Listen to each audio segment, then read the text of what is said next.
What is up, YouTube? What is up, family? We have another Patreon request. We got les Curiosités de Louvre. I know I said that all wrong. It's Curiosities of Louvre.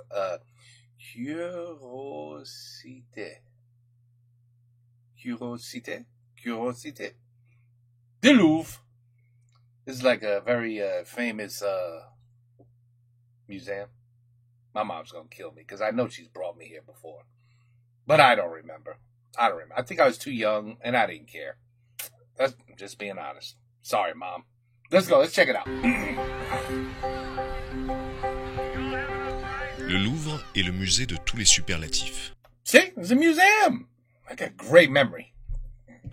Il s'agit du plus grand, du plus visité et sans doute du plus célèbre musée au monde. Oh. Alors bien sûr, parmi ces 9 millions de visiteurs annuels, beaucoup viennent d'abord pour la voir, elle, ou encore elle. Elle, je sais pas. Je sais pas celle-là.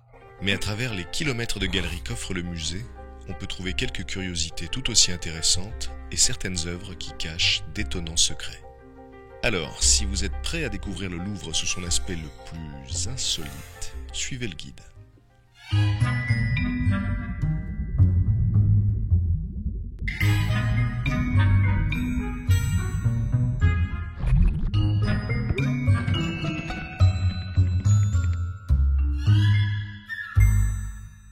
Okay.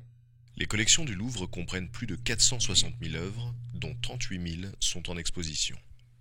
Elles sont réparties en 8 départements qui recouvrent plusieurs époques, techniques et civilisations. Notre visite commence par celui des antiquités égyptiennes. Ce département contient l'une des collections égyptologiques les plus prestigieuses du monde et son premier conservateur n'était autre que Champollion, le déchiffreur des hiéroglyphes lui-même. On y trouve de nombreux chefs-d'œuvre, comme le célèbre scribe accroupi qui frappe par son réalisme et la finesse de ses traits. Mais l'une des curiosités les plus intrigantes de ce département, ce sont bien sûr ces momies. En particulier celle-ci, exposée dans la salle 15. Cette momie est celle d'un homme inconnu mort il y a 2300 ans, à l'époque des derniers pharaons. Son corps est enveloppé dans des bandelettes de lin et il est recouvert d'éléments sur lesquels on peut voir plusieurs symboles et divinités. Mais c'est surtout la manière dont le visage est enveloppé qui impressionne. Les bandelettes sont disposées selon un motif très soigné et elles épousent parfaitement la forme du crâne et du cou. Ça donne à la momie un aspect très vivant et on s'attendrait presque à la voir se réveiller. Mais les humains n'étaient pas les seuls à être momifiés pour passer dans l'autre monde. Dans la salle 19, on peut voir plusieurs momies d'animaux et notamment de chats. Comme vous le savez, les chats étaient vénérés dans l'Égypte ancienne. Un peu comme aujourd'hui en fait. Ils étaient considérés comme l'incarnation de Bastet, déesse de la fécondité et de la joie, et on en a retrouvé des milliers momifiés dans des tombes. Wow. Vous connaissiez peut-être déjà les momies du Louvre, mais saviez-vous que le musée abrite une statue de l'île de Pâques? Enfin, pour être précis, la tête d'une statue qui devait mesurer 5 mètres de haut. Car oui, les statues de l'île de Pâques ont aussi un corps. Cette tête monumentale de Moai a été découverte sur l'île en 1935 dans la baie d'Anakena. Comme tous les Moai, elle a été sculptée dans de la roche volcanique. Ces statues protectrices au profil si caractéristique étaient orientées vers les populations de l'île sur lesquelles elles veillaient. C'est pour ça qu'elles tournent souvent le dos à la mer. Aujourd'hui, celle-ci fixe son impressionnant regard vide sur les visiteurs du pavillon des sessions, qui accueille les collections du musée du Quai Branly. Au département des Antiquités orientales, on peut observer une statue beaucoup plus petite, mais tout aussi mystique. Cette statuette de bronze représente Pazuzu, une divinité mésopotamienne apparue au 1er millénaire avant Jésus-Christ. Comme le dit l'inscription gravée dans son dos, Pazuzu est le roi des démons du vent. Il est représenté sous la forme d'une créature hybride avec 2 paires d'ailes, une queue de scorpion, des griffes de rapace et un visage entre l'humain, le chien et le chat. Il s'agit d'une divinité ambivalente, dont le rôle peut être aussi bien négatif que positif. Mais depuis les années 70, Pazuzu est surtout connu pour son côté malfaisant. En effet, c'est le démon qui nous a tous terrifiés dans l'Exorciste et on peut voir sa statue à plusieurs reprises dans le film. Alors si vous passez lui rendre visite dans la salle 6, ne vous approchez quand même pas trop de la vitrine. Dans la même salle, à 2 vitrines de Pazuzu, se trouve une autre statuette à l'aspect surprenant. Cette figurine en albâtre représente probablement Ishtar, la plus importante déesse mésopotamienne, et elle fut découverte dans une tombe, debout, en 1862. On ne connaît pas exactement son rôle, mais on pense qu'elle était là pour protéger la personne défunte. Hormis la grâce avec laquelle elle a été sculptée, la statuette frappe par 2 détails. Tout d'abord, ses yeux, incrustés de rubis, qui lui donnent un regard hypnotique. Ensuite, ses bras, qui possèdent des articulations. Ça n'aurait rien d'étonnant sur une figurine moderne, mais celle-ci est âgée d'au moins 2000 ans. Wow. Changement d'époque et de culture. Nous sommes à présent dans la Grande Galerie du Louvre qui abrite une fabuleuse collection de peintures italiennes. Ici, tous les tableaux sont exposés sur les murs, sauf un. Pourquoi ? Eh bien, il s'agit de la seule peinture connue qui représente une même scène recto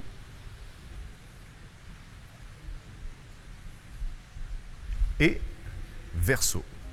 Cette curiosité de l'histoire de l'art représente le combat entre David et Goliath et elle a été peinte vers le milieu du XVIe siècle par Daniele da Volterra. En permettant de voir la scène sous 2 angles différents, l'œuvre avait pour but de montrer que la peinture pouvait rivaliser avec la sculpture. Un débat artistique qui faisait rage à l'époque. Oh, wow. C'est également un cas unique par le choix de son support, une grande ardoise de plus de 2 mètres carrés. Le tableau fut offert à Louis XIV en 1715 avec un support en bois doré qui permettait de faire tourner l'œuvre sans la toucher.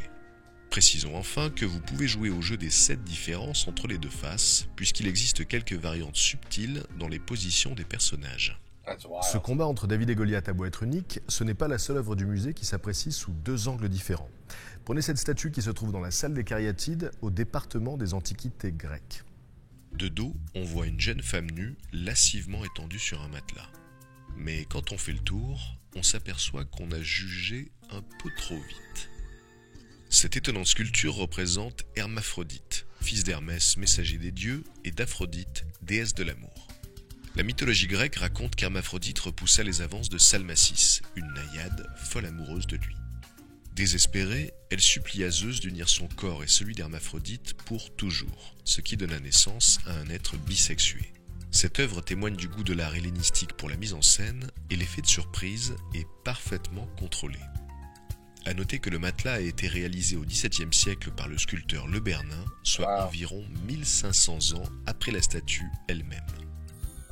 Dans la salle 57 du département des peintures françaises, on peut voir...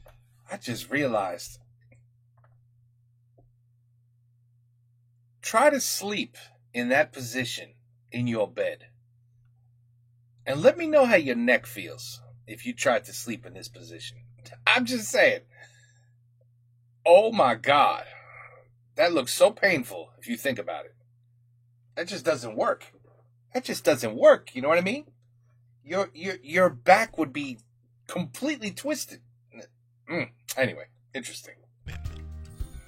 Dans la salle See, they had bisexuals in the 1800s already. See? 57 du département des peintures françaises, Ouais. on peut voir une autre œuvre qui cache un secret surprenant. Intitulé L'intérieur d'une cuisine, ce petit tableau fut peint par Martin Drolling en 1815 et il représente une scène de vie quotidienne, paisible et intimiste, dont le style rappelle celui des peintres hollandais du XVIIe siècle. Mais ce qui en fait la particularité, ce n'est ni son sujet, ni sa technique. Non, c'est le matériau très particulier qui aurait été utilisé pour le peindre. Au cours de la Révolution française, l'église du Val-de-Grâce fut profanée. Elle abritait dans une de ses chapelles les cœurs embaumés de nombreux rois et reines de France. Un certain Louis-François Petit-Radel s'empara des reliques et il les revendit à plusieurs peintres. Alors vous vous demandez sûrement ce que des peintres pouvaient bien faire avec des cœurs momifiés. Eh bien, il les broyait pour obtenir une substance très précieuse et très recherchée à l'époque, la mumie. Mélangé à l'huile, cet ingrédient miracle permettait de magnifier les couleurs et d'obtenir un glacis unique. On dit que Martin Drolling aurait acheté une douzaine de cœurs, dont celui de la reine Marie-Thérèse, épouse de Louis XIV, et qu'il s'en serait servi pour ses tableaux. Wow. Donc, quand vous passerez devant l'intérieur d'une cuisine, dites-vous qu'il contient peut-être des fragments de famille royale. That's crazy. Au département des peintures du Louvre, I don't need no paint. Just anybody got some hearts? You got some hearts? Hearts? Yeah. il y a des tableaux, et puis il y a des tableaux qui contiennent d'autres tableaux. C'est le cas de cette œuvre incroyable de Giovanni Panini qui contient plus d'une 50aine de peintures. Intitulé Galerie de vue de la Rome moderne, ce tableau fut peint par Panini en... Wow. Look at that. That's impressive, to say the least. entre 1754 et 1757. Wow. Il représente une salle remplie de tableaux imaginaires sur lesquels on peut voir plusieurs lieux de Rome au XVIIIe siècle. La toile fut commandée en même temps qu'une œuvre complémentaire exposée juste à côté et qui, elle, montre des vues de la Rome antique. À noter que chacune des deux œuvres existe en 3 versions exposées dans plusieurs musées du monde. Celles du Louvre sont les plus grandes de toutes et avec une centaine de peintures présentées sur 2 tableaux, elles constituent une véritable galerie à l'intérieur de la galerie. Voilà, notre petite That's wild. visite guidée s'achève ici, mais le Louvre cache encore bien des surprises qui attendent que vous veniez les découvrir. En attendant, si vous voulez en voir davantage, je vous invite à regarder cette autre vidéo que j'ai réalisée pour la chaîne du Louvre et qui est consacrée aux chefs-d'œuvre méconnus du musée. Je vous souhaite plein de belles découvertes et je vous dis à bientôt. À bientôt. I should use that. À bientôt. À la prochaine. À bientôt.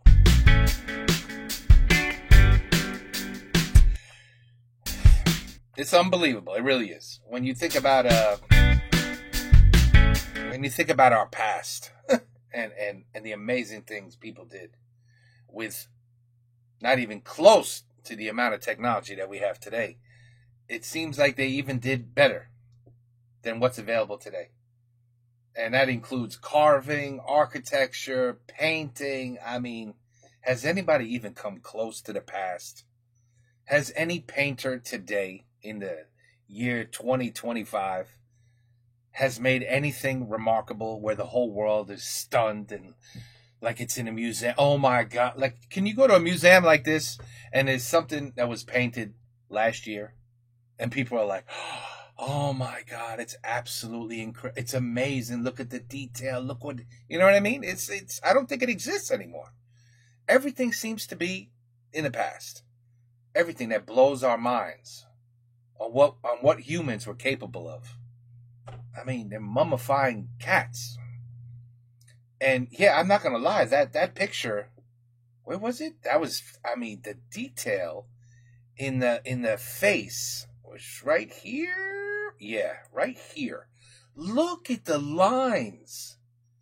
Look at the absolute perfection of this material.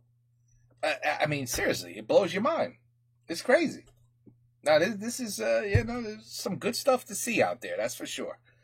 And this is just, this video is only, you got to be there in person. That's why 9 million people go there every year. 9 million every year. That's crazy. That is nuts. That is crazy. Anyway, a lot to see, I see. There's a lot to see, I see. You see what I see? Anyway. Okay. The Curiosities of the Louvre. Looks like an absolutely incredible museum. And once again, I'm sure I've been there. But I have zero recollection. I remember nothing. Sorry, Mom. Sorry. Who knows? Maybe my mom will say, no, I never brought you there. And then I'll be like, oh, okay. But if she says, oh, yeah, we were there at least 3 times, I'm going to say, oh, shit. I guess I was 4, 5, 6 years old. I don't remember. I just don't remember. Anyway, it does look amazing, to say the least. And that would be why 9 million people go see it every year. Makes sense. Take care. A bientôt. A la prochaine.